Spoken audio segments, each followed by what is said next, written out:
Umaga pa lang, ramdam na ni Rosa ang excitement ng kanyang amo na si Don Emanuel.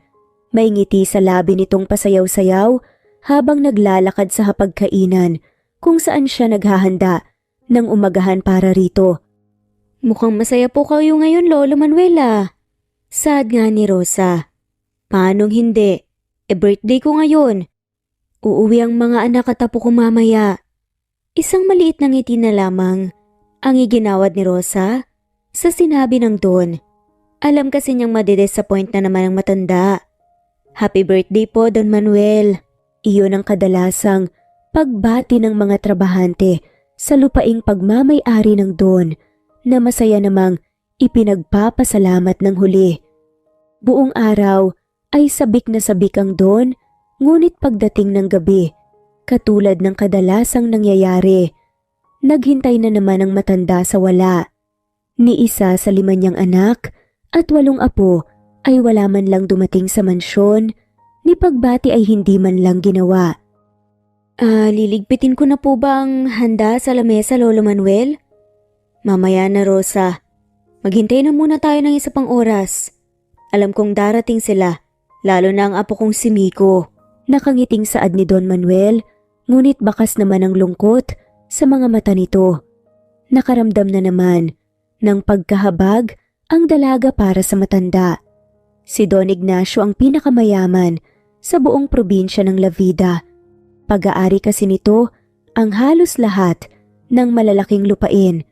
Si Rosa naman ay apo ng dating mayordoma ng mga Ignacio. Nang mamatay ang kanyang lola, ay ang Don na ang kumupkop sa kanya. Apo na kung ituring siya nito, kaya hindi mapigilan ng dalaga na makaramdam ng galit sa mga anak at mga apo ng Don sa pambabaliwala ng mga ito sa matanda. Kaso madaling araw na kasi, Lo. Bawal pa naman sa inyong magpuyat. Bumuntong hininga ang matanda sabay sulyap sa entrada ng mansyon. Sige, iligpit mo na lang ang mga pagkain.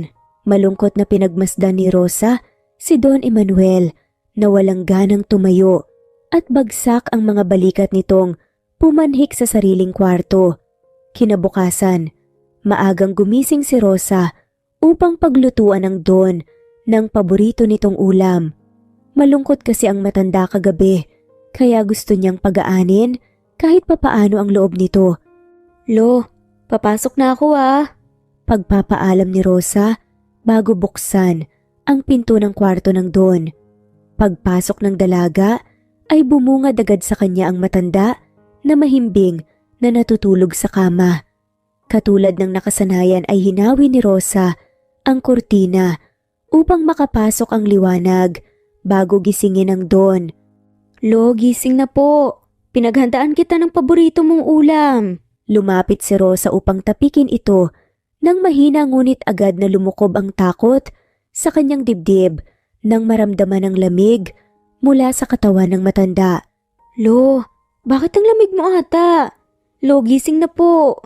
Lolo naman, wag mo naman po akong i-prank. Gising na po kayo. Ngunit kahit anong gawin ni Rosa, ay hindi nagising ang matanda. Walang nagawa ang dalaga, kundi ang mapahagulgol na lamang sa gitna ng pagyakap niya sa Don sa huling sandali. Nagsiuwian na halos lahat ng mga nakikilibing, ngunit nanatili pa ring nakatayo si Rosa sa tapat ng puntod ng Don. Mugto ang kanyang mga mata dahil sa ilang araw na pag-iyak. Nadurog ang puso ng dalaga dahil sa biglang pagpanaw ng kinikilala niyang lolo na si Don Emanuel, at mas lalong nadurog ang puso niya dahil kahit sa huling hantungan ng matanda ay wala man lang ni isa sa mga anak at apo nito ang lumitaw. Naabutan na siya ng gabi sa kahihintay kong may sisipot, kahit na isa man lang, ngunit walang dumating. Kaya ngayong nakaharap na niya ang mga ito para sa last will and testament ni Don Emanuel, ay pigil niya ang sariling huwag manumbat. Siguro naman sa akin ibibigay ni Papa ang titulo ng mga lupa dahil akong panganay. Sabi nga ng unang anak ng Don. Sabi pa nga ng isa, at sa tingin mo papayag kami? Ibebenta mo lang yan para may maipangsugal ka. Singit pa nga ng isa, huwag ka nga magmalinis, Matilda. Lahat naman tayo dito walang gustong tumira sa maliit na probinsyang to. Bahala kayo, basta sa akin ang mansyon.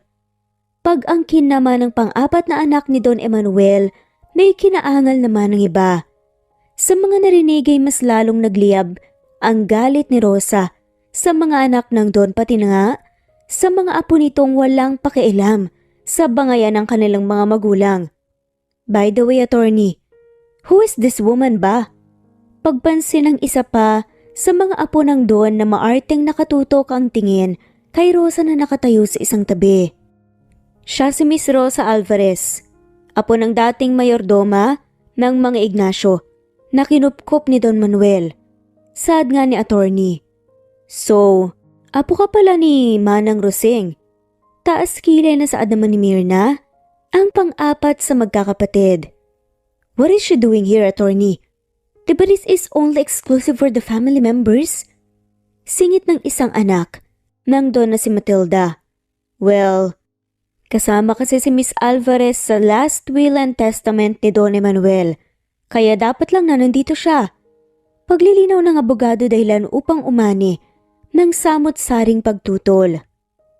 Takang tanong pa nga ng isa na paano daw nangyari yon at sinigawan pa talaga ang dalaga na paalisin ng hampas lupang si Rosa. Sad naman ni attorney, hindi pwede, Miss Mayumi. We cannot outcast the sole inheritor. Nagkunutan ang kilay ng lahat at ano daw ang ibig sabihin ni attorney. Isa-isang tinignan ng abogado ang mga anak ni Don, maging ang mga apo nito, bago binuksan at binasa ang nakasulat na last will and testament ng matanda. At saad na nga ni attorney, nakasaad sa last will and testament ni Don Emanuel Ignacio na ang lahat ng kanyang ari-arian ay ibibigay kay Rosa Alvarez. At kung sino man sa mga apo niya ang mapapangasawa ng dalaga, mapupunta sa kanya ang mana. Sa narinig mula sa abogado ay umani yun ng samot-saring reaksyon ng pagtutol mula sa mga anak at apo ng Don. What? Are you kidding us? Sa babaeng yan? Sa hamak na maid lamang mapupunta ang mga ari-arian ni Papa? Sad pa ni Mayumi. Sunod naman na saad ni Mason, hindi naman ata kami makakapayag niyan, attorney. Sabi ng isa pang anak ni Don, wala kayong magagawa. Yun ang gustong mangyari ng namayapang si Don. At malinaw naman dito sa last will and testament. Galit din ang iba. At paano daw nagawa yun ng ama nila? Dahil sa lumabas na last will and testament, nang namayapang si Don Emanuel, ay pinag-iinitan si Rosa ng mga anak at apo ng matanda. Mabuti na lamang ay nasa likod niya palagi ang abogado. Walang nagawa ang mga ito, kundi ang umalis ng La Vida na sawing makuha ang dapat sana nilang mana. Magandang tanghali po. Bati nga ni Miko sa babaeng naglilinis ng groto malapit sa entrance ng mansyon. Doon nakatira ang hinahanap niya. Sino sila? Tanong nga ng ginang. Ako po si Miko Ignacio. Nandyan po ba si Rosa Alvarez? Gusto ko po sana siyang makausap. May importante lang po sana akong pakay sa kanya. Sandali lang. Saad ng ginang bago pumasok na sa loob. Napaupo naman ang binatang si Miko sa malaking tipak ng bato sa labas ng gate. Namamanhid pa ang puwet niya sa haba ng biyahe kanina. Ibinaba siya ng driver ng bus sa isang lumang waiting shed na may karatulang Buenavista. Mula doon ay sumakay siya ng habal-habal. Iyon ang tawag ng mga taga doon sa motorsiklong nilagyan ng bubungan. Iyon daw ang tanging transportasyon papasok sa mga liblib na bayan. Sa kabilang banda, nagangat ng mukha si Rosa nang may kumatok sa pinto. Bakit po? Tanong niya sa kasambahay. May binatang naghihintay sa labas. Imporma ng ginang na nagngangalang si Lenny. Kumunot ang noon ng dalaga. Wala naman siyang inaasahang bisita. May importante daw siyang pakay sa iyo eh. Hindi ko muna pinapasok kasi mukhang hindi taga rito. Sino daw po? Tanong ni Rosa. Miko Ignacio daw, yun ang sabi. Kumunot ang noo ni Rosa sa narinig na pangalan. Hindi siya maaaring magkamali Ang pangalang iyon ang palaging bukambibig noon ng Don Emanuel tuwing nagkukuwento ito tungkol sa mga anak at apo nito. Tumaas ang kilay ng dalaga nang sumagi sa isip niya ang posibleng pakay ng binata, ang mana. Papasukin niyo na lang po sa sala, saad ni Rosa. Mula sa pagkakatitig ay malakas na tumikim si Rosa bago nagsalita. Ikaw I'm Miko Ignacio, the grandson of Don Emanuel Ignacio. Pagpapakilala nga ng lalaki. Gustong matawa ni Rosa pero mukhang hindi ito nagbibiro. Tinitigan niya ito mula ulo hanggang paa. Iba ang ini-imagine niyang itsura nito. She was thinking na may malakontrabida itong mukha, kagaya ng mga lumang pelikula.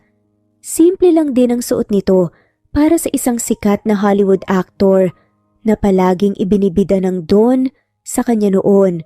Ikaw ba si Miko Ignacio? Yung apo ni Lolo Manuel na sikat na artista sa ibang bansa? Tipid na tumango ang lalaki. Bakit parang hindi ka naman mukhang artista? Hindi naniniwalang saad pa nga ni Rosa habang sinusuyod ng tingin ang lalaki. Gwapo naman ito pero parang isang masungit na CEO kung pumorma. Sa tingin mo ba, nagsisinungaling ako? Gusto mo ng pruweba? Napakurap-kurap si Rosa bago humugot ng malalim na hininga. Ano bang kailangan mo at naparito ka? Gusto mo rin bang agawin mula sa akin ng mana? O di kaya'y tulad ng mga pinsan mo, balak mo ring alokin ako ng kasal para may transfer sa'yo ang mana? Palaban na saad ni Rosa. Wala akong pakialam sa mana na sinasabi mo. Oo, alam ko ang tungkol doon pero hindi yon ang pakay ko sa pagpunta rito. Saglit na huminto si Miko at tinignan ang dalaga. Tansya niya kung sasabihin sa kaharap ang dahilan ng pagpunta niya. Actually, pumunta ako dito para magbakasyon. Or should I say para umiwas muna sa isyong kinasasangkutan ko sa ibang bansa. Ito lang ang alam kong lugar na hindi ako mahagilap ng media. Ibig mo bang sabihin, dito mo balak magtago? Tanong nga ni Rosa. Tumango-tango ang lalaki na ikinakunot ng noon ni Rosa. Ngumiti siya. Ngiting hindi natutuwa. Akalain mo yun? Alam niyo naman pala ang daan papunta rito pero hindi niyo man lang nagawang sumaglit upang bisitahin si Lolo Manuel. Kahit noong libing man lamang sana niya, hindi kayo nagpakita. Look, I have my reason kung bakit hindi ako nakapunta sa libing ni Lolo. Tugon naman ni Miko. At ano namang rason yun, Aber? I do think it's not your business. Saad naman ni Miko. Literal na napairap si Rosa sa mga sagot ng lalaki.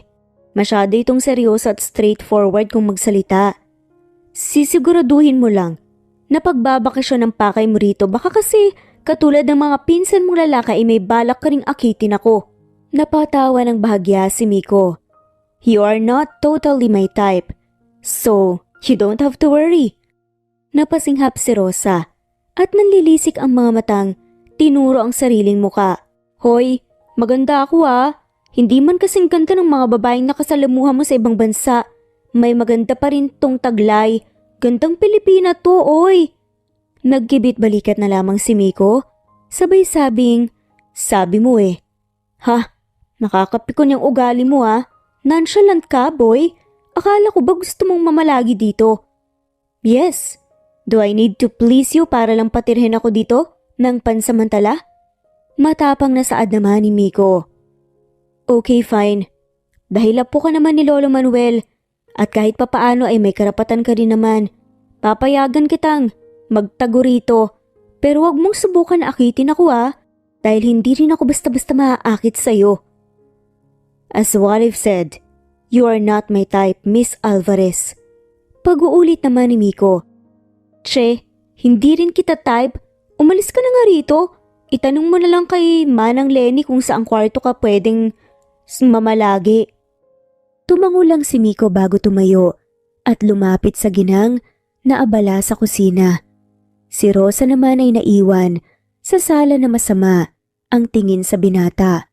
Ang malakas na sikat ng araw ay nagbibigay ng init sa likod ni Rosa habang siya ay naglalakad sa mga taniman ng kanyang hasyenda, ang amoy ng bagong ani na mga palay ang bumabalot sa kanyang mga pandama.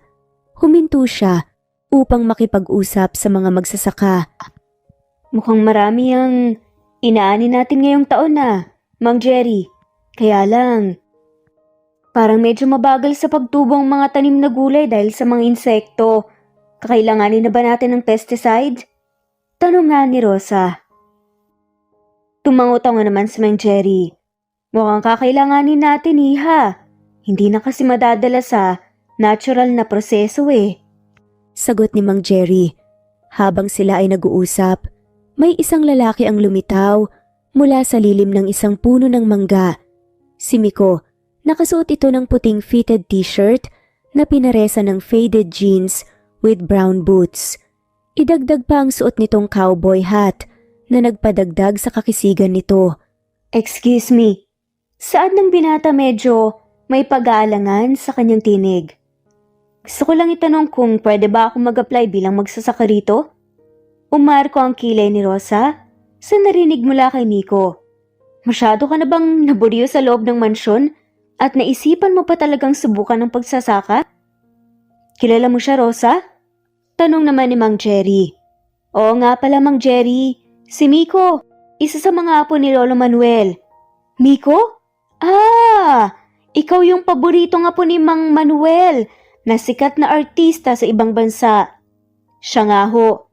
Sad pa ni Rosa. Mabuti naman at napadalaw ka dito, iho. Pero tama ba yung narinig ko na gusto mong subukan ng pagsasaka? Takang tanong nga ni Mang Jerry. Tumango naman si Miko. Opo, I just wanted to try farming. While staying here in Hacienda. Mahilig din kasi ako sa pagtatanim. I was influenced by Lolo Manuel when I was young. Medyo nagulat si Rosa sa sinabi ni Miko. Hindi niya kasi inaasahan na magiging interesado sa pagsasakang binata lalo pa at lumaki naman ito sa ibang bansa. Mabuti. Ani nga ni Rosa, ang kanyang boses ay mas malambot kesa sa dati. Maaari kang magtrabaho dito pero huwag mong isipin na madali ang pagsasaka. At sa unang pagkakataon sumilay ang ngiti sa labi ni Miko. Dahilan upang makaramdam ng kakaiba, si Rosa. Mabilis siyang tumalikod sa binata at hinarap muli si Mang Jerry. Kayo na pong bahala sa kanya, Mang Jerry. Tumango ang matanda at inaya na si Miko sa palayan. Si Rosa naman ay nagtungo na rin sa kubo upang tulungan si Manang Lenny na ihanda ang merienda ng mga magsasaka bago pumanhik pabalik ng mansyon. Pagkatapos magbihis ni Rosa ng pambahay, ay dumiretso siya kuwadra. Tulad ng inaasahan niya, naroon nga ang kabayong si Rose. Nasisiyahang hinaplos niya ang makintab na balahibo nito. Ang namayapang Don Emanuel ang nagpangalan sa kabayong iyon. Hinango ang pangalan ng kabayo sa pangalan niya. Nilagyan niya ng siya si Rose. Pagkatapos ay nasasabik na niya iyong sinakyan at nagtungo siya sa kakahuyan sa paanan ng bundok na madalas niyang pinupuntahan pagkatapos ng mga ilang araw na pagkabisi sa hasyenda. Pagkarating ni Rosa sa bukal ay itinali muna niya si Rose sa puno katabi ng bates na inaagusan ng tubig sa bukal. Pagkatapos ay tinalunton niya ang mga bato patungo sa magkatabing bukal. Napakalinaw ng tubig niyon. Sandaling pinagmasdan niya ang refleksyon doon ng langit at ng berdeng kakahuyan bago siya yumuko para sumalok ng tubig na iinumin. Masarap talaga ang tubig sa bukal. Hindi niya pwedeng ikumpara iyon sa pinakamahal mang mineral water na nakabotelya. Masarap isipin na marami pa ring bagay ang hindi nagbabago tulad na lang ng La Vida. Pagkatapos niyang uminom ay tumayo siya't dumipa. Sumagap siya ng sariwang hangin. Pagkalipas ng ilang sandali ay bumalik na siya sa tabi ng batis. Isa-isa niyang hinubad ang mga suot at saka itinabi niya ang mga iyon sa kanyang riding boots. Wala namang tao sa paligid. Lahat ng tao sa farm ay naroon sa linang. Pagkatapos ng patanim ay siguradong may kasayahan pa ang mga tao. Kasama na roon ang inuman at kainan kaya walang makakakita sa kanya roon kahit maghubad siya. Mas malalim ngayon ang batis kaysa noong huling paliligo niya roon.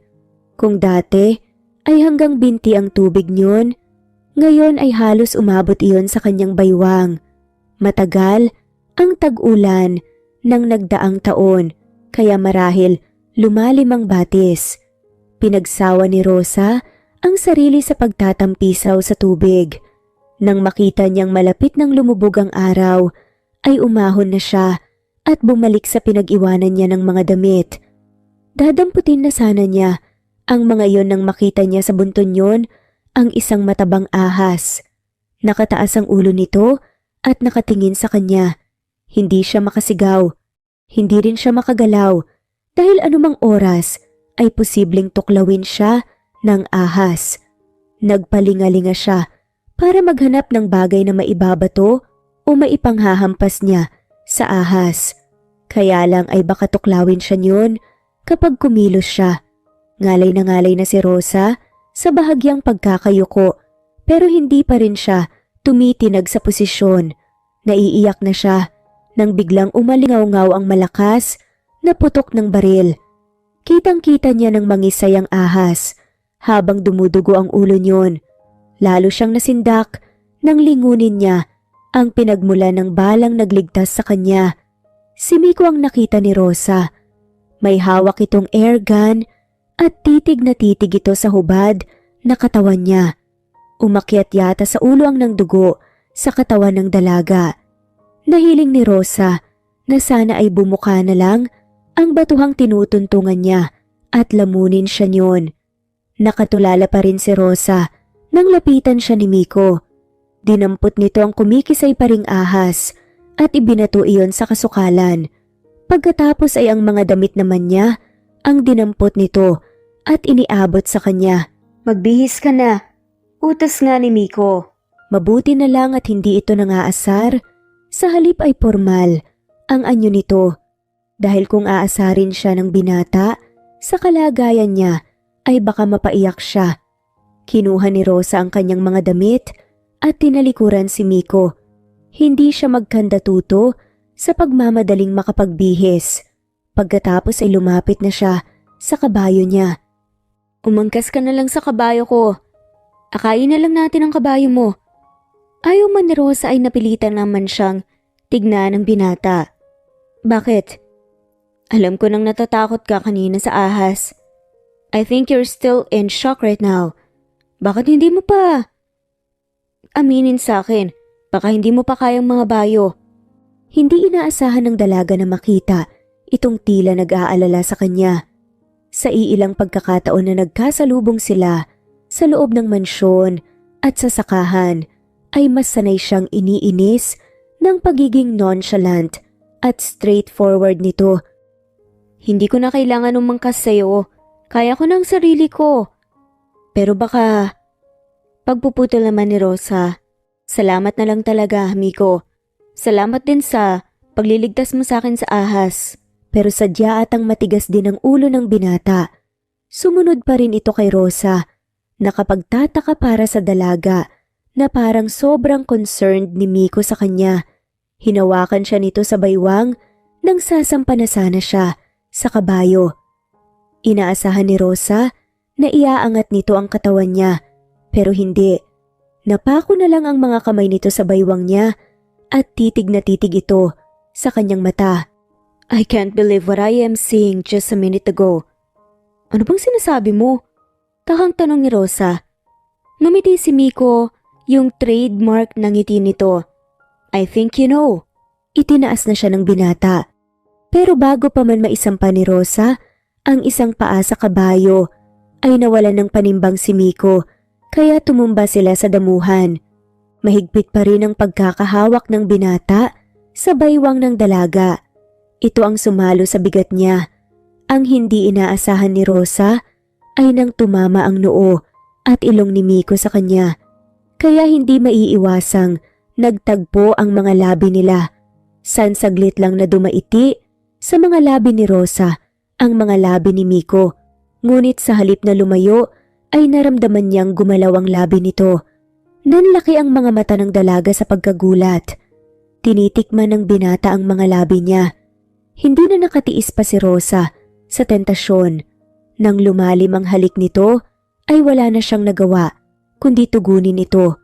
Iyon lang ang alam niyang gawin ng mga oras na iyon. Mas malakas ang puwersang pagbigyan niya ang gusto ng kanyang katawan kaysa sa dikta ng kanyang isip. Pero nang sandaling pakawalan ni Miko ang mga labi ni Rosa para sumagap ng hangin, ay natauhan ng dalaga. Mabilis na kumalas sa binata at nagmamadaling tumayo. Rosa, puno na ng hiya si Rosa para lingunin pa ang pagtawag ni Miko sa kanya. Mabilis siyang sumampa sa kabayo niyang si Rose at pinatakbo iyon palabas ng bundok. 7:00 pa lang ng gabi pero tahimik na ang buong baryo. Ganon naman ata talaga sa mga probinsya. Paglubog pa lang ng araw ay nasa loob na ng mga bahay ang mga tao. Hindi gaya sa Maynila, inaabutan ng madaling araw sa kalsada para lang sa pagtambay. Uminom si Rosa mula sa baso. Sa gitna ng paglagok ng tubig ay nahagip ng mga mata niya si Miko na kalalabas lang ng kwartong inuukupan nito. Hindi na nagawa pang alisin ng dalaga ang baso sa pagitan ng mga labi niya habang titig na titig sa binata kahit pamalayo ang distansya nito sa kanya. Mas lalo itong gumwapo sa paningin niya dahil sa kaswal na suot. Puting t-shirt at kulay abong sweatpants. Hindi alam ni Rosa kung pansin ba siya nito dahil walang ilaw sa balcony. Sana ay hindi. Nakatuon sa ibang direksyon ang mga mata ng binata kaya naman nasisiguro niya na hindi siya kita dito. Lumingon ang binata sa gawin niya. Gusto niyang mag-iwas ng tingin ngunit huli na nahuli na siya nitong nakatitig. Napahigpit tuloy ang pagkakahawak ni Rosa sa hawak niyang kape sa kakinagatang ibabang parte ng kaniyang labi. Bakit hindi ka pa natutulog, Miko? Kunwara ay tanong niya sa binata. Nagpapahangin lang saglit. Matulog na rin ako mamaya. Sad naman ni Miko. Ako rin. Matutulog na ako. Tumango si Miko. Pumasok ka na. Eh ikaw? After you. Papasok na ako. Salamat nga pala at good night sa'yo. Good night. Sagot ng binata sa malalim at napapaos na boses. Ngumiti si Rosa rito at tuluyang tumalikod.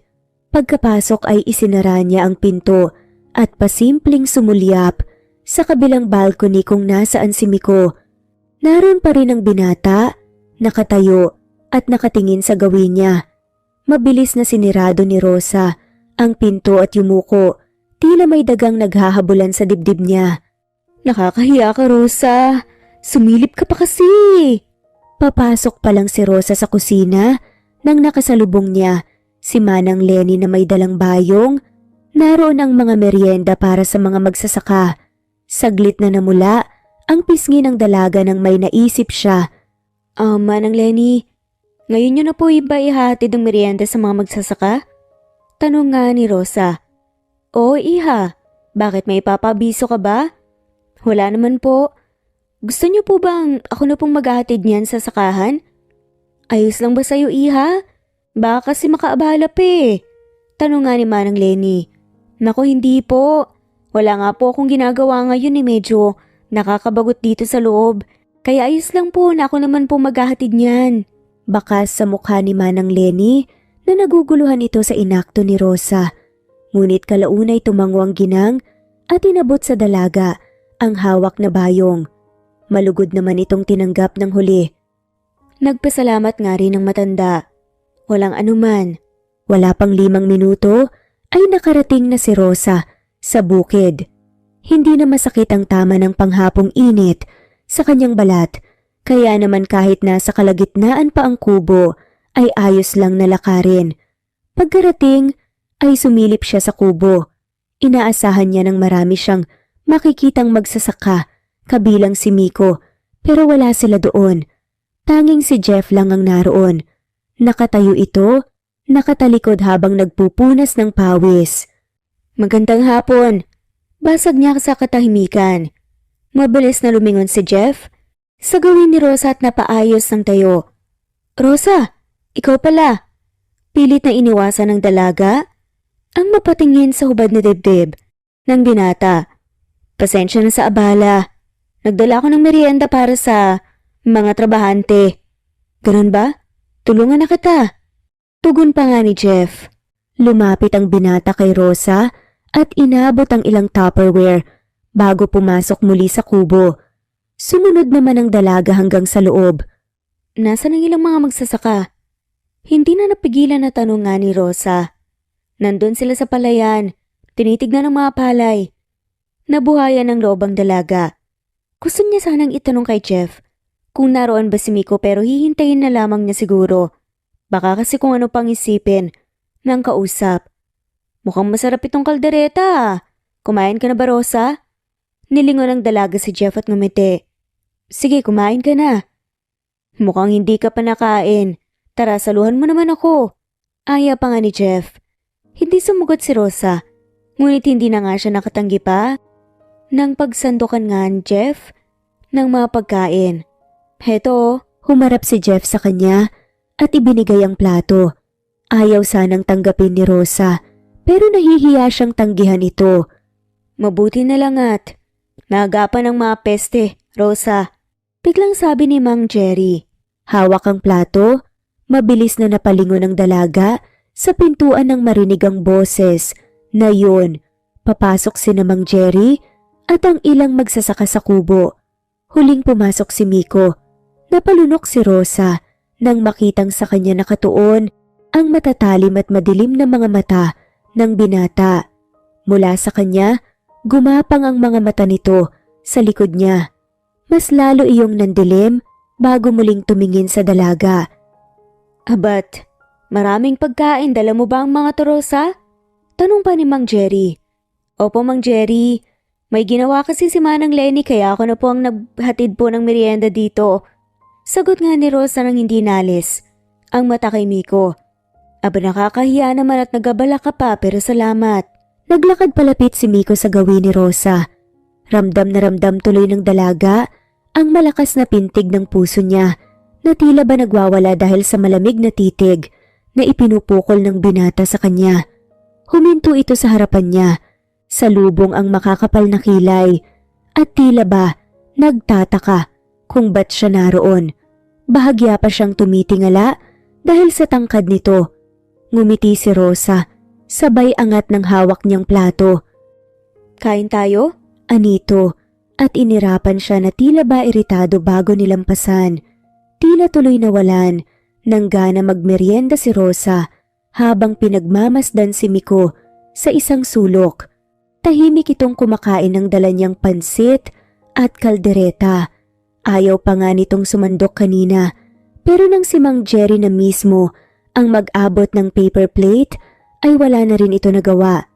Nung siya ang nag-aya, inirapan lang siya nito. Masarap pang pansit, Rosa. Ikaw bang nagluto nito? Tanong nga ni Mang Jerry dahilan para mahinto ang dalaga sa pagkatulala sa plato. Nagangat nga siya ng tingin sa matanda at tipid ng ngumiti. Si Manang Lenny po ang nagluto. Pwede ba akong mag-uwi sa bahay? Singit nga ni Jeff. Pwede naman. Malakas na bumuntong hininga si Miko dahilan para mapatingin si Rosa sa gawin ng binata. Inilapag nito ang paper plate sa mesa at tahimik na kinuha ang baso ng tubig. Ni hindi man lang siya binalingan ng kahit kunting tingin mula rito. Tapos ka na, Miko? Tanong nga ni Mang Jerry. Tumango ang binata matapos uminom ng tubig. Opo, tapos na po. Mas lalong nawalan ng gana si Rosa na ubusin ang pagkain dahil sa hindi pagpansin ni Miko sa kanya. Huminga siya ng malalim. Mukhang maling ideya na nagpunta pa siya sa sakahan. Hindi bale, nabusog naman ang mga magsasaka kaya ayos na rin. Lalabas lang po ako saglit. Nag-angat muli ng tingin ng dalaga nang magsalita si Miko. Walang emosyon ang mukha nito nang lumabas ng kubo. Tila iritado. Natapos na lang lahat ng mga magsasaka sa pagkain ay hindi pa rin bumabalik si Miko. Lubog na ang araw at ang langit ay kulay kahel na. Mamaya lang ay lilitaw na rin ang buwan, pero mukhang walang tsansa na makausap ni Rosa ang binata. Rosa, maraming salamat ulit sa merienda. Gusto mo bang sumabay na muna sa amin? Tanong nga ni Mang Jerry sa dalaga na tamad na inaayos ang mga Tupperware. Ayos lang po, Mang Jerry. Ayusin ko pa po itong mga gamit. Mauna na po kayo. Sigurado ka, pwede kitang hintayin na Rosa. Ako nang maghahatid sa iyo sa mansyon. Singit muli ni Jeff. Pansin ni Rosa na kanina pa nga singit ng singit ang binata kapag may pinag-uusapan. Ang hilig makisali. Naku, wag na. Ayos lang. Kung sa bagay, nariyan pa naman si Miko. Kayong dalawa na lang magsabay sa pag-uwi para may magdadala na rin ng pinaglagyan ng mga pinagkainan. Total, ay isang bahay lang naman kayo uuwi, di ba? Tuluyan nang nagpaalam kay Rosa ang mag-amang si Mang Jerry at Jeffrey. Sa gitna ng pag-aayos niya ay bumalik si Miko na tahimik pa rin. Hindi na sumubok pa ang dalaga na magsalita dahil may pakiramdam siya na mapapahiya lang. Imbes lingunin ay nagpatuloy na lang siya sa pag-aayos ng mga gamit sa bayong. Ang malamyos na sinag ng araw na tumatagos sa mga siwang ng haligi ng kubo ay tumatama sa kayumanggi niyang balat. Nang matapos ay binitbit na ni Rosa ang mga yon at pumihit. Gano'n na lang ang pagtalo ng puso niya nang makita si Miko sa kanyang harapan mismo. Miko, madilim, seryoso at walang emosyon ang mga mata ng lalaki habang nakatitig sa kanya. Uwi na ako, sada nga lamang ni Rosa. Astang lalagpasan na nga ni Rosa si Miko nang biglang hawakan siya nito sa kanyang sikot marahang hilain, pabalik. Kunot noon niya itong tiningala. I'm sorry. Nagpakawala si Rosa ng malalim na buntong hininga. Bakit ka nagsasorry? May pagtatampo pa rin siyang nararamdaman para sa binata kahit wala naman siyang karapatan. Gusto lang naman niyang makita ito kaya ginawa niyang dahilan ang pagdadala ng merienda. Hindi kaagad sumagot si Miko. Sa halip ay muli siya nitong hinila sa marahan na paraan at iniupo sa mahabang silya na naroon. Parang walang lakas si Rosa na sumusunod lang sa kahit na anong ipagawa ng binata sa kanya. Paskwat na naupo si Miko sa harapan ng dalaga. Nagbaba si Rosa ng tingin rito. Ang mga mukha nila ay halos maliit na lang ang agwat sa isa't isa. Ang mga kamay ng binata ay nasa magkabilang gilid. Nang hita niya na tila ba ikinukulong siya. I'm sorry for ignoring you. Ngumuso si Rosa. Alam niyang marupok siya. Ramdam niyang tatraydorin siya ng emosyon sa mga sandaling yun. May nagawa ba ako sa iyo na hindi mo nagustuhan? Tanong pa nga ni Rosa. Wala. Bakit hindi mo ako pinapansin kung ganun? Tanong pa nga nito. Nagdala lang naman ako ng merienda para sa inyo. Para sa amin ba talaga? O para kay Jeff at nadamay lang kami? Mabilis na nagsalubong ang mga kilay ni Rosa sa sinabi ni Miko. Gustong umangal sa akusan nito. Anong para kay Jeff? Bakit siya nasali sa usapan? Tumaas ang kilay ng binata. Lalo itong nagmukhang suplado. You were talking with him when I came. At topless pa siya, Rosa. Siya lang naman ang nasa kubo pagdating ko. Alam nga namang yung puno ang kausapin ko, di ba? At isa pa naabutan ko na siyang hubad nang dumating ako. Nailang nga ako eh. Nakangusong paliwanag naman ni Rosa at nag-iwas ng tingin. Kung ako naabutan mong walang damit pangitaas, may ilang ka rin ba? Hindi, tititigan pa kita. Sagot ng malanding utak naman ni Rosa. Siyempre, may ilang talaga ako, hindi naman ako sanay na makakita ng katawan no. Sa susunod, huwag ka nang tumingin sa katawan ng ibang lalaki. Sa akin lang dapat. Tila nagbabanta na saad nga ni Miko. Nag-init ang pisngi ni Rosa sa sinabi ni Miko. Titig na titig pa ang binata sa kanya. Malalim iyon at nanunuot. Kaya lalo siyang pinamulahan. Hindi si Jeff ang rason kung bakit ka nagpunta dito. Ayon na rin mismo sa'yo. Kung idadahilan mo ang merienda, sa pagkakalam ko, ay si Nanay Lene ang palaging naghahatid at hindi ikaw. Anito tinuubusan ng dahilan. Ang dalaga na pwedeng ibato.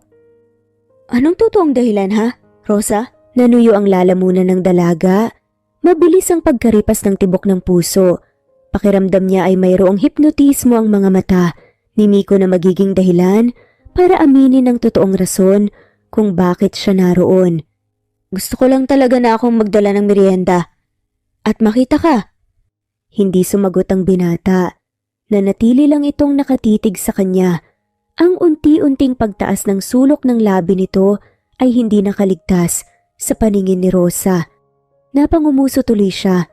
Pakiramdam ng dalaga ay pinagtatawanan na siya sa isip ni Miko dahil sa ginawa niyang pag-amin. Bakit ba naisip mong si Jeff ang dahilan kung bakit ako nandito? Dahil lang sa nahuli mo kaming nag-uusap? Teka, nagsiselos ka ba? Walang pasintabing tanong ni Rosa. Ngunit kalaunan ay gulat na napatakip ng bibig nang mapagtanto ang nasabi.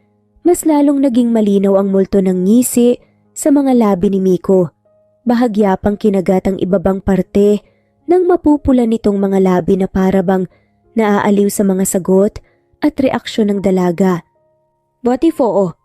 Na nagsiselos ako? May magagawa ka ba? Malalim at napapaus nga ang boses. Natanong ni Miko. Nagsiselos ako, Rosa. Ngumuso ang dalaga ngunit ikinubli naman ang namumuong ngiti sa kanyang labi. Bakit ka naman nagsiselos? May gusto ka ba sa akin, Miko? Matapang nga niyang tanong. Bahagyang napapikit ng mga mata si Rosa sa lumabas mula sa kanyang bibig. Minsan, hindi niya rin talaga alam kung saan siya kumukuha ng kapal ng mukha at lakas ng loob. Hindi ba halata? Umawang ang mga labi ni Rosa at namimilog ang mga mata sa diretsahang pag-amin ni Miko sa kanya.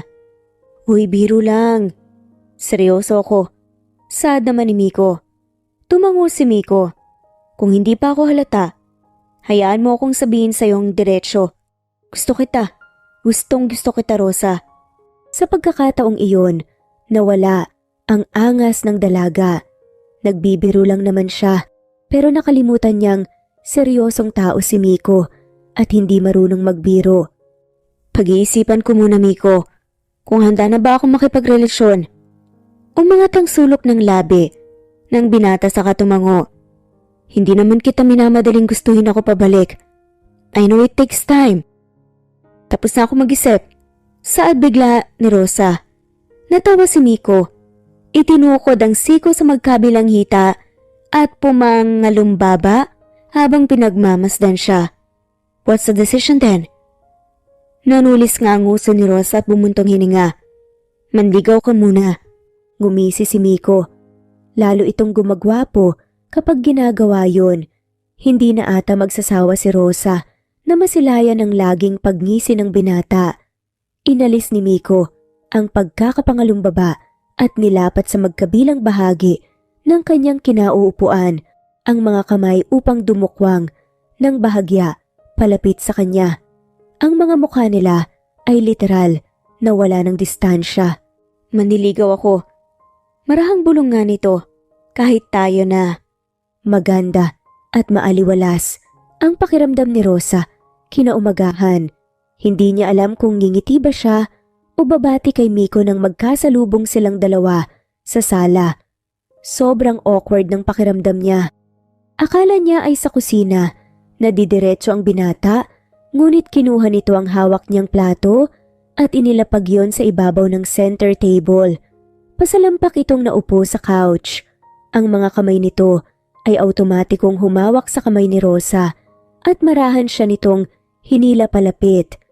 Nanlaki tuloy ang mga mata ng dalaga nang bumagsak siya sa mga hita ng binata. Ipinaikot ni Miko ang mga kamay sa bewang niya at isinubsob ang mukha sa gilid ng kanyang leeg, kaya literal na nanigas si Rosa dahil sa posisyon nilang dalawa. Good morning, babe. Bulong nga ni Miko sa malalim at paos na boses. Hindi pa rin mahanap ni Rosa ang kanyang boses para sumagot. Ramdam niya ang pagwawala ng mga paru-paro sa tiyan lalo pa at kumikiliti sa kanya ang bawat dampi ng mainit na hininga ng binata sa gilid ng kanyang leeg. Matulog ka pa. Bakit kasi gumising ka na? Work. Sa bukid? Pwede mo namang ipagpaliban ngayong araw, di ba? At saka, pantanggal inip lang naman sa'yo ang pagsasaka. Gusto kong sanayin ang sarili ko dito sa bukid. Malay mo, iiwan ko na ng tuluyan dating buhay sa ibang bansa at manatili na lang dito bilang magsasaka. Paliw ka ba? Ipagpapalit mo ang pagiging sakat na artista sa pagiging magsasaka? Kung oo, dismayado ka ba? Tanong nga ni Miko. Hindi naman sa ganun. Kahit magbubuti lang ang maging trabaho mo, ayos lang sa akin, hindi naman ako nagre-reklamo eh. Humigpit ang yakap ng mga kamay ni Miko sa bewang ng dalaga. Ang muka ay mas idiniin pa nga sa gilid ng kanyang leeg. Hindi kita bibigyan ng dahilan para magreklamo. Sinserong sagot naman ito. Kaya kitang buhayin kahit magkaroon man tayo ng 100 anak. Naginit ang mga pisngi ni Rosa. Gusto na naman niyang mangisay na parang bulateng binudbura ng asin. Iniisip mo na kaagad ang pagkakaroon natin ng anak. Hindi pa nga tayo eh. Agap ni Rosa, pero pakiramdam niya ay hindi na kailangan pang manligaw ng binata. Sa posisyon nila ngayon, parang sila na rin naman. Ano ba ang purpose ng panliligaw kung gusto rin naman niya ang binata? Para patunayan kung seryoso ito sa kanya? Hindi naman si Miko ang klase ng tao na mukhang manloloko. Wala rin namang masama kung susugal siya. Hindi pa ba? Sige, tayo na. Ganun rin naman, 'di ba? Doon rin ang punta natin. Katulad ng sinabi ko, liligawan pa rin kita kahit tayo na Rosa. Desididong saad ni Miko. I will let you meet my parents once they visit here. Ngumiti si Rosa at nilungan ng binata. Nagangat naman ang tingin si Miko sa kanya. Mapungay ang mga mata. Mabait ba sila? Tanong nga ni Rosa. Di pa kasi na-meet ni Rosa ang mga magulang ni Miko. Kahit noong last will and testament ni Don Emmanuel ay wala rin ang mga magulang nito, maging si Miko. Kumbaga, missing in action ang pamilya nila. They are. Medyo stricto nga lang si mama pero ngumingiti rin naman. Parang ikaw rin pala? Yes. Tumitig muli si Miko sa mga mata ni Rosa. Inayos ang iilang takas na buhok at inipit ito sa gilid ng tenga ng dalaga. Ang ganda mo palagi. Bulong ng lalaki. Ramdam naman ni Rosa ang pag-iinit ng kanyang pisngi. Nasisiguro niyang sa mga oras na yun ay pansin na ng binata ang pamumulan niya. You are seriously making me crazy whenever I see you blushing. Sad pa ni Miko. Ikaw naman kasi, lagi mo akong pinapakilig. Mahinang natawa si Miko. Imbes na sumagot, ay mas lalo pang dumiin ang bawat titig nito sa dalaga. Kung hindi lang hawak ng binata ang bewang niya, sigurado si Rosa na kanina pa siyang nasa sahig dahil sa panlalambot. Tayo na po. Bulong nga ni Miko habang ang kamay ay marahang himahaplos sa bewang niya. Impit na ngumiti si Rosa, lalo na't iba ang kiliti na dulot sa kanya ng boses ng binata. Tumango siya. Oo, tayo na. Umangat ang sulok ng labi ni Miko. May karapatan na akong halikan ka, di ba? Sabihin mo lang sa akin. Mas lalo nang bumilis ang tibok ng puso ni Rosa. Sa totoo lang, ay parang gusto na niyang maglupasay sa sahig dahil sa kilig na nararamdaman. Tumango na lang siya bilang pagpayag. Walang naging reaksyon si Miko. Hindi nito inaalis ang mga mata sa kanya, tinitigan siya sa malalim na paraan. Dinala nito ang kamay sa pisngi ng dalaga. Ang hinlalaki ay marahang humahaplos doon. Hindi nagtagal ay maingat na kinabig ni Miko palapit ang ulo ni Rosa. Tila naman inilipad sa alapaap ang dalaga ng maramdaman ang malambot na mga labi ng binata na lumapat sa kanya. Kusang pumikit ang mga mata ni Rosa. Ang isang kamay ay napakapit sa balikat ni Miko. Tila libo-libong paru-paro ang naglipa na sinasabayan ng mga kuryenteng nagsisiklaban ng sikmura niya. Marahan at mabagal ang bawat halik ni Miko. Ramdam ng dalaga ang init ng mga labi nito. At kung gaano yun kalambot na mas lalong nagpapaliyo sa kanya. Isang beses pa siya nitong pinatakan ng masuyong halik sa labi matapos ang marubdob nilang halikan. mine. Sa pagdaan ng mga araw ay mas lalong lumalalim ang nararamdaman ni Rosa para kay Miko na tila ba hirap na siyang makaahon pang muli at wala siyang balak.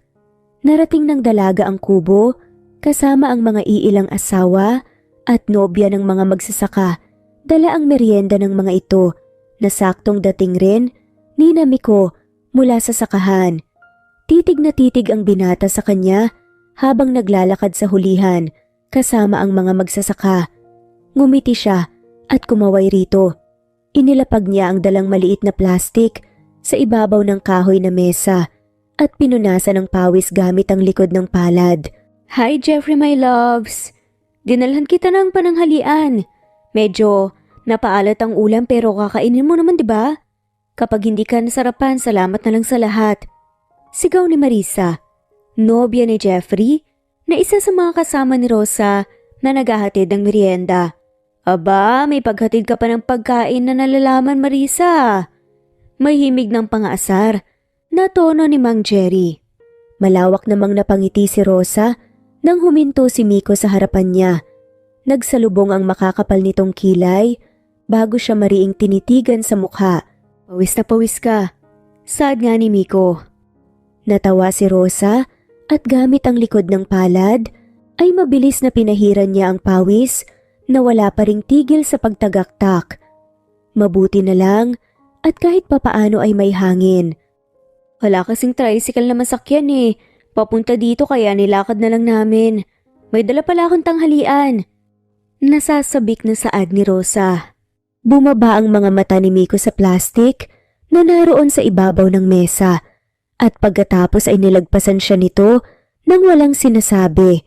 Umawang ang labi ni Rosa habang sinundan ng tingin ng binata. Pumasok ito sa loob ng kubo.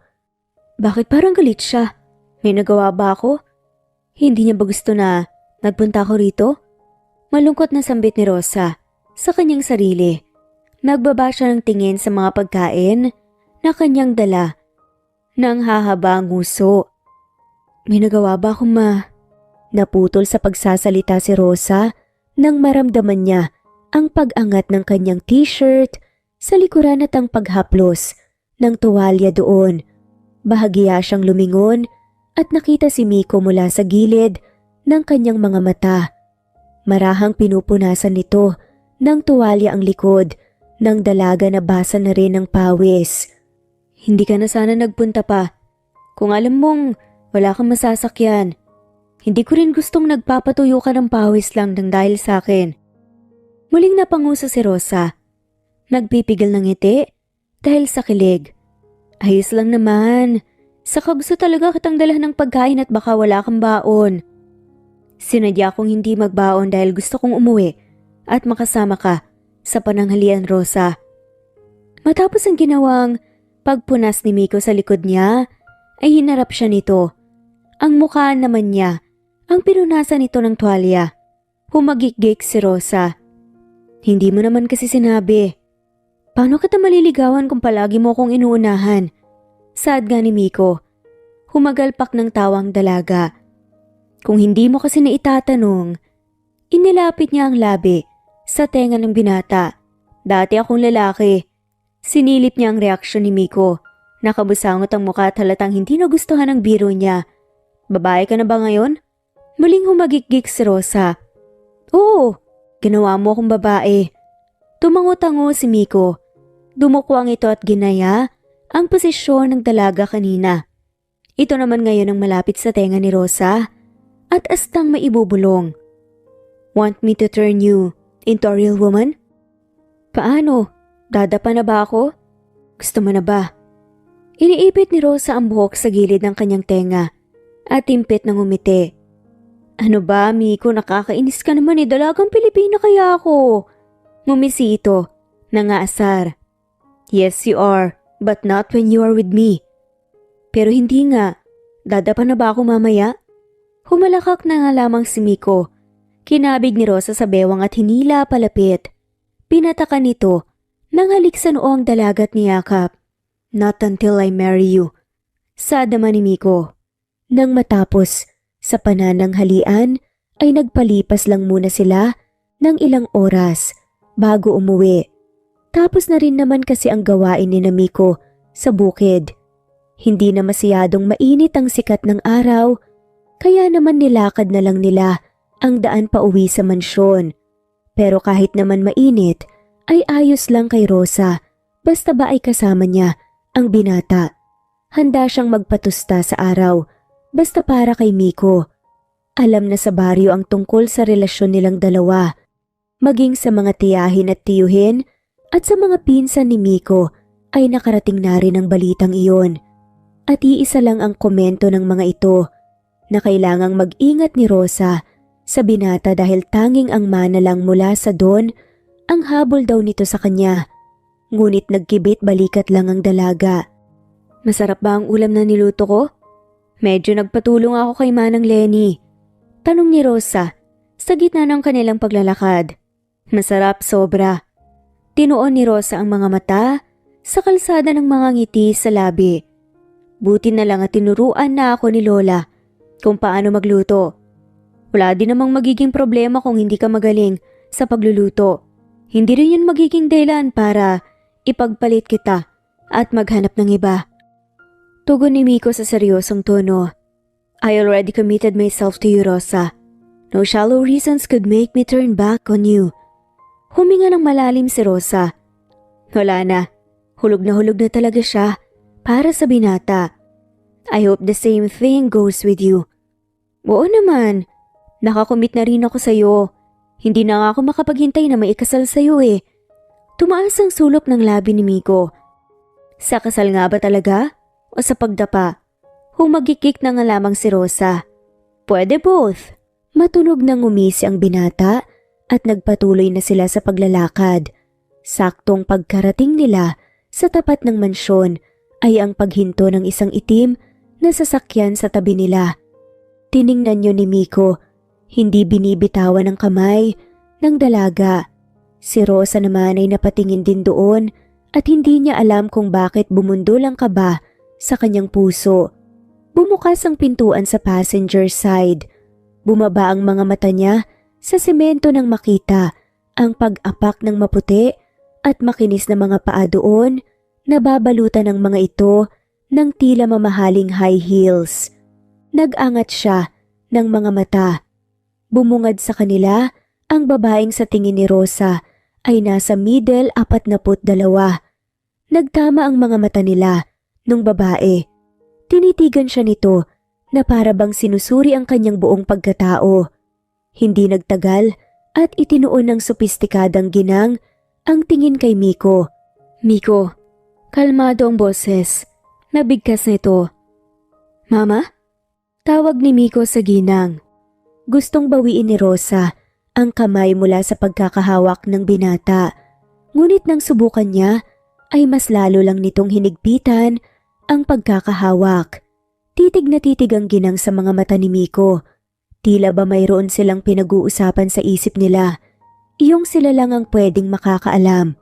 Maganda ito, magandang-maganda at hindi halatang may edad na. Nga lang, mukha itong mataray. Iyong tipo ng itsura na hindi basta-basta nakikipag-usap kahit pakilala niya ang isang tao. Iyong klase ng ina na sinusuri ang babaeng matitipuhan ng anak niya. Ramdam ni Rosa na hindi siya papasa sa ina ni Miko. Kumalabog ang pintuan mula sa kabila ng sasakyan. Hindi nagtagal at lumabas doon ang isang matangkad na lalaki. Natatandaan niya ang mukhang iyon na isa sa mga nakasabit sa mansyon. Ang bunsong anak ni Don Emanuel at tatay ni Miko. Lumapit ito sa gawin nila. Gustong magtaasan ang mga balahibo ni Rosa nang makita kung gaano kadilim ang mga mata nito, lalo pa nang tumingin ito sa kanya. Kamukhang kamukha ni Miko. Hindi ipagkakaila na mag-ama sila. Walang hindi nakuha sa kanya. Parang pinagbiyak na bunga. Maautoridad. Makapangyarihan. Son. Yumakap ang lalaki kay Miko, kaya sandaling binitawan ng binata ang kamay ni Rosa at hindi sinasadyang nagtama ang mga mata ng dalaga at ng mama ni Miko. Magandang hapon po. Nakangiting bati niya rito. Tipid ring ngumiti kay Rosa, ang ginang ngunit hindi bumati pabalik. Sapat na yun sa dalaga, at least hindi siya inignora. Nagkalas ng yakap si Miko at ang papa nito. Tiningnan ng binata si Rosa, ang kamay ay mabilis na gumapang sa bewang ng dalaga. Tumungo si Rosa nang makita ang pagbaba ng mga mata ng mga magulang ni Miko sa mismong bewang niya. Please meet my girlfriend. Her name is Rosa. Nag-angat ng tingin si Rosa sa mga magulang ni Miko. Parehas na nakatitig ang mga ito sa kanya. Rosa, these are my parents. Micaela and Colette Ignacio. Muling ngumiti ang dalaga. Kahit nga sa mukha hindi siya gusto ng mga to. Hello po. Ako po si Rosa Alvarez. Ikinagagalak ko po kayong makilala. Tipid na ngumiti yung papa ni Miko. Sa kanya tumango. Rosa Alvarez? You mean the infamous inheritor of Papa Manuel? Tanong ng ina ni Miko. Parang ganun na po. Oh really? Kaya pala. Colette. Putol nung papa ni Miko sa asawa. Kumunot ang noo ni Rosa nang makita ang kakaibang pagtitinginan ng mag-asawa. Nilingon niya si Miko. Napansin ng dalaga ang pagbuntong hininga nito bago bumaling sa kanya. Kumurap-kurap siya, nagtatanong. Ngunit imbes na sagutin, ay hinapit siya nito sa bewang at inilapit palalo sa sarili. Not now, please. Ani ni Miko sa mga magulang. Nalilito si Rosa, sa totoo lang. Parang may itinatago ang pamilya sa kanya. Dapat na ba siyang maghanda sa paparating na sakit? I'm sorry, Rosa. I was just curious. Don't mind me. Tumango ang dalaga kahit pa nagtataka. Ayos lang po, ma'am. Can we get inside? Maraming tao sa paligid. Sagot ni Colette. Tumingin si Rosa sa paligid. Medyo marami nang ang tao. At ang iba ay nakatingin sa gawin nila. Pumasok na po tayo. Aya naman ni Miko. Sige. Dito na muna ako sa labas. Miko, baka kailangan ninyong mag-usap. Saad ni Rosa. It's alright, Rosa. You can come with us inside. Wala naman kaming pag-uusapan na importante. Besides, ikaw nang nagmamay-ari ng mansyon na to. Nakakahiya naman kung yung may-ari pa talagang maiwan sa labas. Alanganing ngumiti ang dalaga. Sigurado po kayo? Yumuko si Miko sa tenga niya. Stop asking and just come with me. Hindi na naman kita hahayaan dito sa labas. Ngumuso si Rosa at tinignan ng binata. Bakit? Namimiss mo ko agad? Lagi naman. Napahagik-hik tuloy si Rosa. Natigil lang siya nang marinig ang pagtikim ng papa ni Miko. Pilit na lang siyang ngumiti sa mag-asawa. Nahihiya sa kanyang inakto. Halina po kayo. Pasok na po tayo. Tumango ang mag-asawa at sumunod sa kanila. Habang naglalakad, ay hindi maiwasan ni Rosa ang makaramdam ng pagkailang. Baka kasi mamaya ay madumi na pala ang puweta ng short niya. Kung saan-saan pa naman siya umupo kanina. Naupo sila sa sala. Katabi niya si Miko at sa harap nila ay ang mga magulang ng binata. Bakit po kayo napabisita ng maaga? Walang galang na tanong ni Miko sa magulang niya. Kinurot tuloy ni Rosa ang bewang nito upang sitahin. Ipinagkrus ni Micael ang mga binti habang ang kamay ay nasa bewang ng asawa nitong si Colette. Nasa lahi ata nila ang ganung galaw dahil madalas ring ganon si Miko kay Rosa. To remind your purpose here. Mukha kasing masyado ka nang nag-enjoy rito. Saad nga ni Colette kay Miko. Mama, please. Agap naman ni Miko sa nakikiusap na tono. What?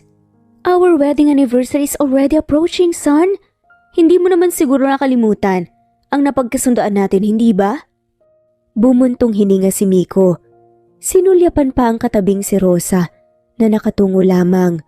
Umiling ang binata at muling nag-angat ng tingin sa mga magulang. Just give me a time, Mama. Just a little time. Mariing saad naman ni Miko. Pagak na tumawa ang ina ni Miko at may paglalaro sa mga matang nakatitig kay Rosa na ngayoy puno na ng kalituhan ng mukha. Seems like you're falling on your own trap, son. You better make a good decision. Sagot naman ni Colette. Eksaktong nasa tapat na si Rosa ng pintuan papunta sa balkonahe nang marinig niya ang tila nasisiyahang tinig ng daddy ni Miko. Alam ng dalaga na walang magandang idudulot ang panunubok niya, ngunit iba pala talaga ang hatak ng curiosity, lalo pa at narinig niyang binanggit ang pangalan niya. You did a good job, son. Natutuwa akong sinunod mo ang gusto namin ng mami mo dahil napatunayan mong kayo na nga ni Rosa. Gaya ng sinabi ko, hindi ko na itutuloy pa ang planong arranged marriage ninyo ni Sydney. Sagot ni Mikael. Let's not talk about this, Dad. Baka dumating na si Rosa at marinig pa kayo. Why? Mahal ka naman niya, hindi ba? And you love her too, right? Dagdag pa ni Mikael. Pero Dad, naitakip na lamang ni Rosa ang magkabilang kamay sa bibig upang pigilan ang pag-alpas ng singhap. Hindi niya alam kung alin ang mas masakit.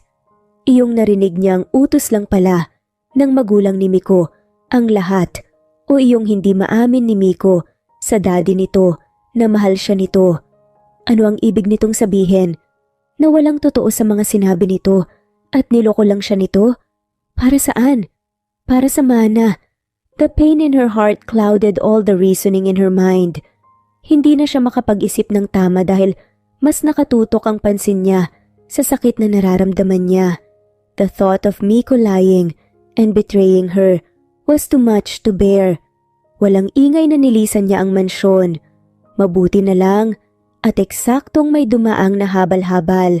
Sumakay siya roon at nagpahatid sa bahay ng kaibigan niyang si Marisa.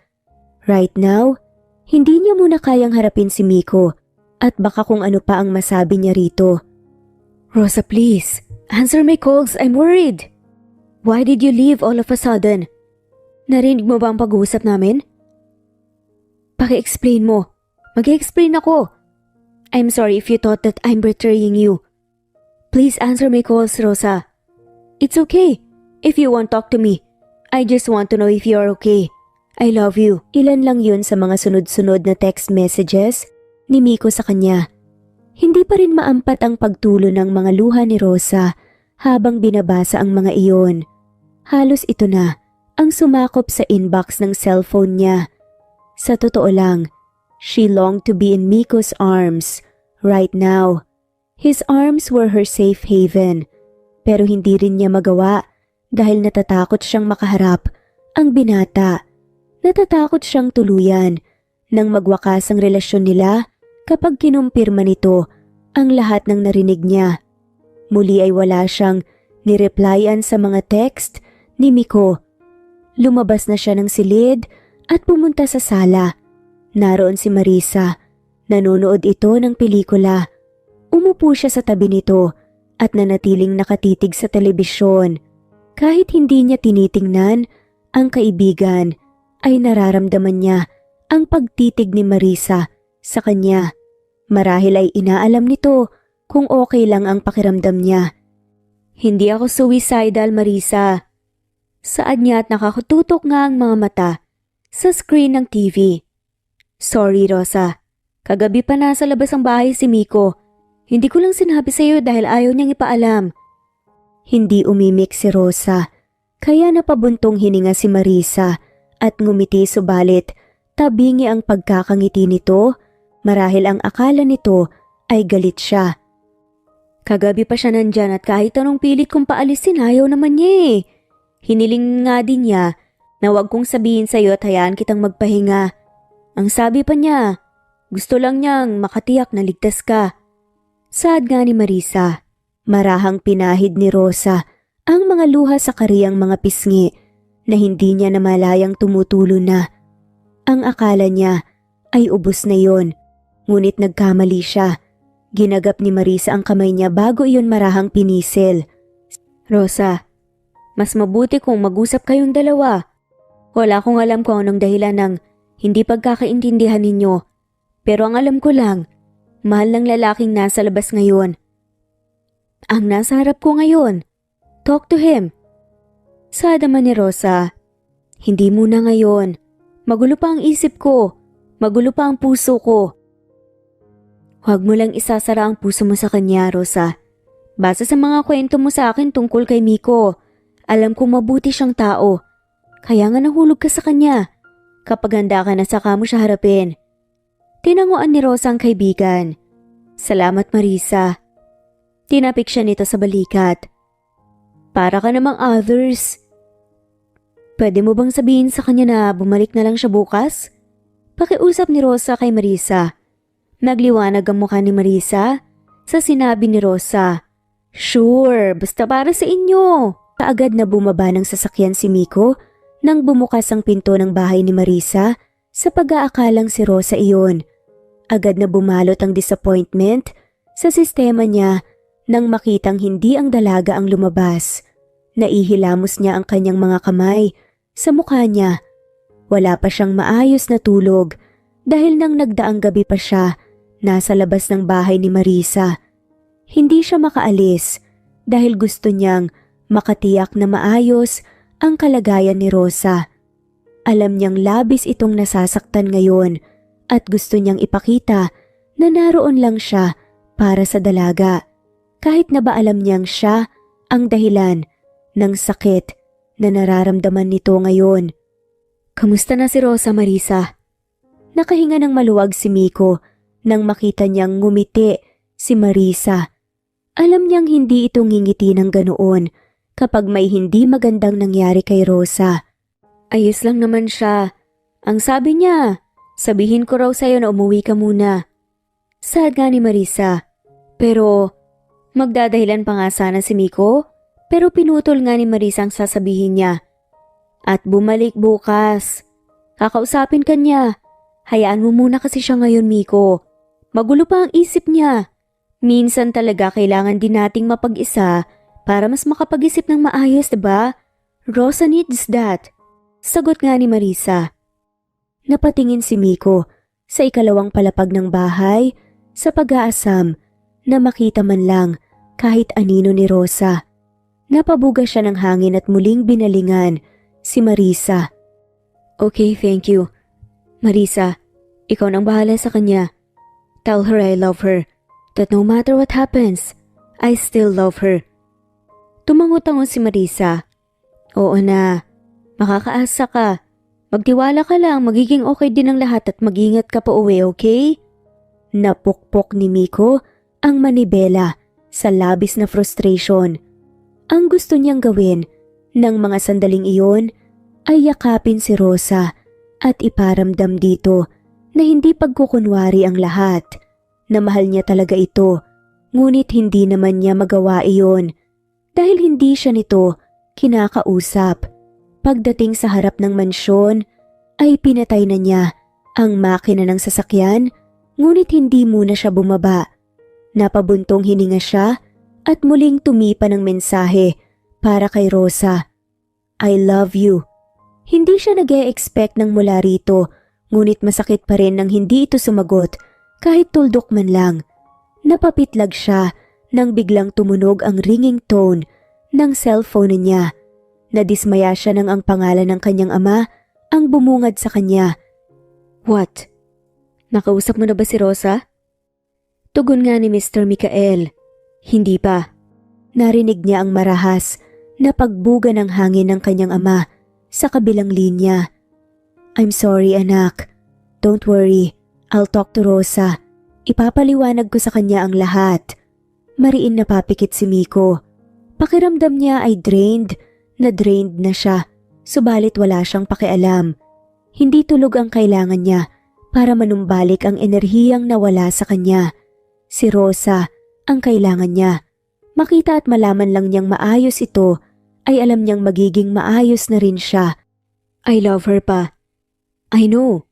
Saad naman ni Mikael. I love her so much. I know nga, bakit paulit-ulit ka? Para damang-dama mo at nang hindi niyo na po ako ipakasal sa iba. Hay nako, natulog ka na ba? Hindi pa po. Napapalatak ito. Matulog ka na nga. Saad na nga lamang ng ama ni Miko. Napasandal si Rosa sa likod ng pinto. Nasa loob siya ng silid na tinutuluyan niya sa bahay ni Marisa. Ang sabi nito ay nasa labas na raw si Miko at hinihintay siya. Natatakot at kinakabahan siya. Pero natutuwa rin dahil hindi siya sinukuan ng binata. Napapiksi siya nang may kumatok sa pintuan. Naghihintay si Miko sa labas, Rosa. Saad ni Marisa. Hindi ko siya kayang harapin. Paano kung pagpuputol naman sa kanya? Huwag mo nga pangunahan ng what ifs mo, Rosa. Harapin mo na si Miko at mag-usap kayo ng masinsinan kesa nagmumukmuk ka dyan. Tugon nga ni Marisa. Humugot ng isang malalim na hininga si Rosa. Sige, paakitin mo na siya rito sa kwarto. Marinig niya ang papalayong mga yabag ng kaibigan. Ang daming takot at insecurity sa puso niya. Parang mas gusto niyang magtago na nga lamang. Rosa, bumilis ang tibok ng puso ng dalaga nang marinig ang tinig ni Miko mula sa kabilang panig. Humarap siya sa pinto at ipinatong ang magkabilang kamay roon. Maisip pa lang niyang nasa kabilang panig lang ng pinto ang binata ay naghahatid na ng kakaibang sabik sa puso niya. Pwede ko bang malaman kung bakit ka basta-bastang umalis na lang ng mansyon? Narinig kita. Tugon nga ni Rosa. Talking to my dad. Tanong ni Miko. Tumango si Rosa kahit na hindi siya nakikita ni Miko. Oo. Gusto ko lang malaman kung totoo ba yung narinig ko.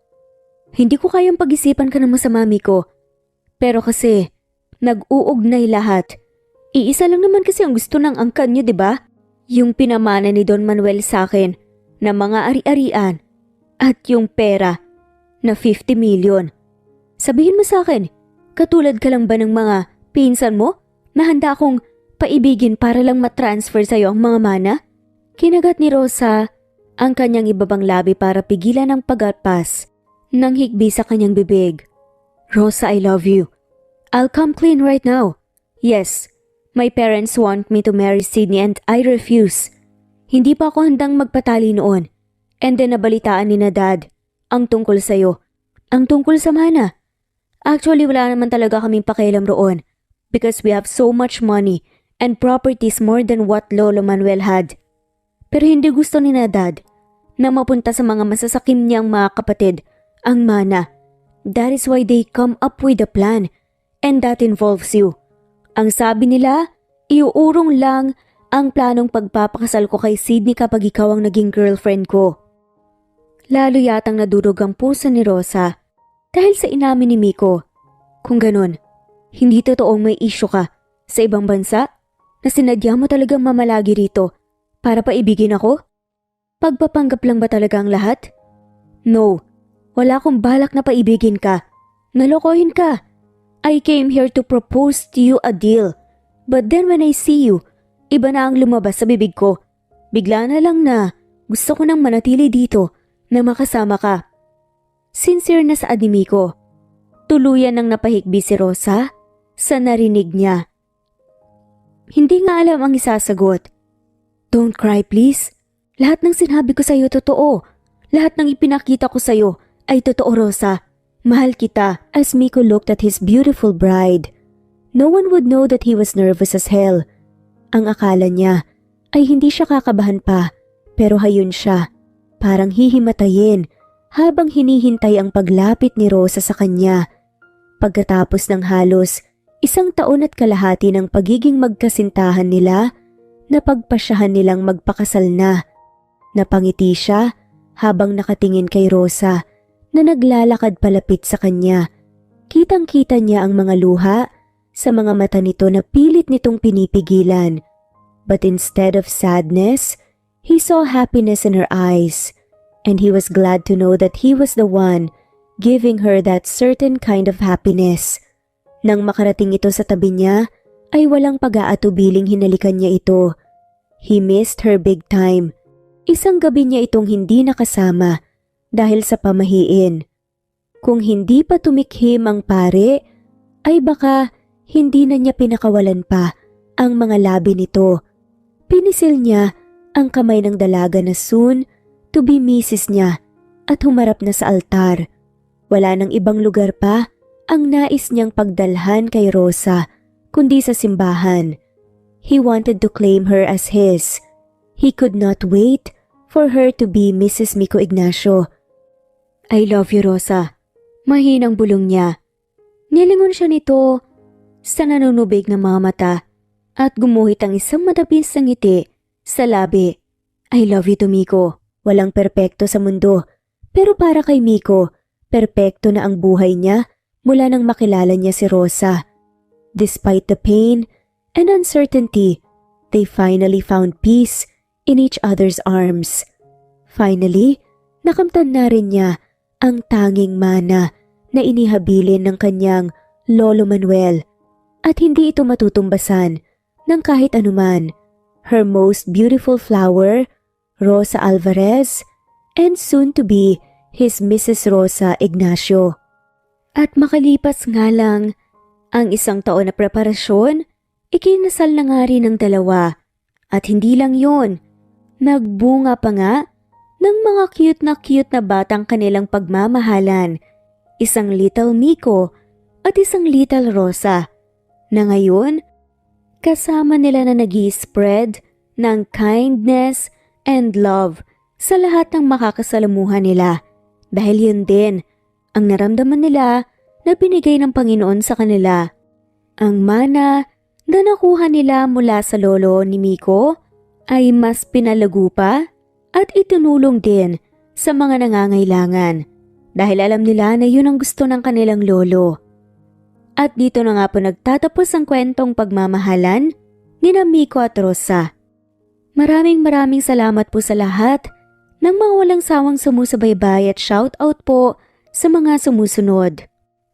Veronica Briseño, Violeta Murillo, Teresita, Teresa Bulie, Christine Flores, Nesbeth Hanaban, Flor Salvalion, Kuwait, Raquel Labay, Kuya Atok, Lani Pardillo, Eva Violeta, Presbyteros Rose, Amy Regalado, Teresita, Pres Cavilla Havana, Precious, Lilian Naubebe, Eli Evangelista Anderson, Marziel Arcilias, Rosemary Palaganas, Rose Martinito, Ding Liege, Alexa Gomez, Jomira Bueno, Amy Fenovares, Irma Emma, Lali Emralino, Tortillas Gaming, Matea Estrera, Annalie Flor, Rosemary Tinito, Rosemary Palaganas, Excelsis Tagala, Emily Kinlog, Rosemary,